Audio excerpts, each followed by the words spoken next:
কাজ করি সেই টাকাটা আমি আপনার কাছে জমিয়ে রাখবো, আর টুকটাক কাজ করে আমার হাত খরচাগুলো চালিয়ে নেবো। আচ্ছা, তোমার মাথায় তো খুব বুদ্ধি, একদম ঠিক বলেছো তুমি। তুমি যদি মাসে মাসে টাকাগুলো নিতে না, তাহলে এদিক ওদিক খরচা হয়ে যেত। এই কাজটা করে তুমি অনেক টাকা জমাতে পারলে। তা তোমার বোনের বিয়েটা কবে? এই তো মালকিন, আর 4 দিন মতন বাকি আছে, আমি আপনাকে কার্ড দিয়ে আসবো। অবশ্যই। আচ্ছা, তুমি তাহলে 1 সপ্তাহ ছুটি নিয়ে নিও, ঠিক আছে? ঠিক আছে মালকিন, অনেক অনেক ধন্যবাদ, আসছি।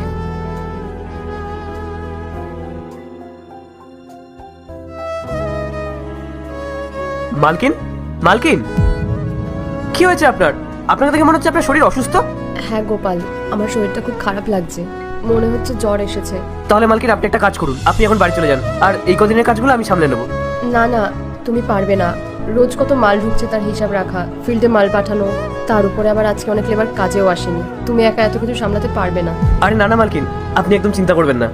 আমি এই কয়েক বছর ধরে এখানে কাজ করতে করতে এখানকার সব কাজই শিখে নিয়েছি। এই যেমন ধরুন, কত মাল ঢুকছে সেটা হিসাব করা, ফিল্ডে ঠিকঠাক মতন মাল পৌঁছানো, সবকিছু ঠিকঠাকভাবে হিসাবপত্র রাখা, সব কাজ আমি শিখে নিয়েছি। আর আমি যদি কোনো ভুল করে ফেলি, তাহলে সেই লোকসানটা না হয় আমার মাইনে থেকে কেটে নেবেন, আমার কোনো অসুবিধা নেই। আরে না না, তোমার ভুল হবে না আমি জানি, কিন্তু অনেক কাজের চাপ আছে, তোমার উপর প্রেশার হয়ে যাবে। কোনো ব্যাপার না গোপাল, আমি এখানটাতে বসে আছি, তুমি ওদিকটা সামনে নিও। না না মালকিন, এসব বলে তো চলবে না। জ্বরের মধ্যে সবার প্রথম কাজ হলো বাড়ি গিয়ে রেস্ট করা, ঠিকঠাক মতন ওষুধ খাওয়া, না হলে তো শরীর খারাপ ঠিক হবে না। আপনি আমার কথা শুনুন, আপনি বাড়ি যান, গিয়ে রেস্ট করুন, এই দিকটা আমি সামলে নেবো। তুমি পারবে তো সব ঠিকঠাক করে সামলাতে? আপনি কোনো চিন্তা করবেন না, একবার দেখুন না। আচ্ছা ঠিক আছে, আমি তাহলে বাড়ি গিয়ে রেস্ট করি, আর এখানে যদি কোনো সমস্যা হয় আমাকে ফোন করো, আমি চলে আসবো, ঠিক আছে? মালকিন আপনি একদম চিন্তা করবেন না, আমি এদিকে সবকিছু সামলে নেবো। আপনি বাড়ি যান, গিয়ে আরাম করুন।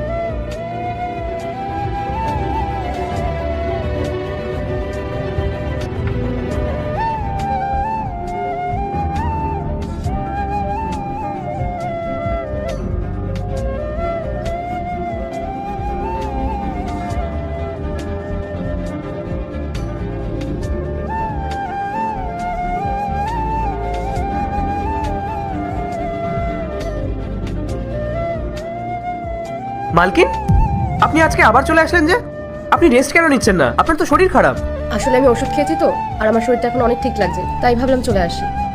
বুঝে গেছি মালকিন, আপনার নিশ্চয়ই আমার উপর ভরসা হয়নি, ওই জন্যই আপনি দেখার জন্য আবার চলে এসেছেন। আরে না না, আমার তোমার উপরে পুরো ভরসা আছে। আমি তো ভাবলাম ঘরে বসে থেকে কি করব, তোমার এখানেই চলে আসি। ওসব কথা ছাড়ো, তোমার বোনের বিয়ে কেমন গেল? আর কিছু মনে করো না, আমি আসতে পারিনি, আসলে আমার শরীরটা খারাপ ছিল তো, সেই কারণেই তখন জিজ্ঞেস করতে পারিনি। মালকিন, আমার বোনের বিয়েটা খুব ভালোভাবে সুসম্পন্ন হয়েছে। আপনার কাছে যে আমি 2 লাখ টাকা মতন জমিয়েছিলাম না, ওটা আমার খুব কাজে লেগেছে। শুধু আপনি আসলে আমার খুব ভালো লাগতো। তবে আমি জানি পার্ট 2 দেখতে সাবস্ক্রাইব করো ভেলকু 78M।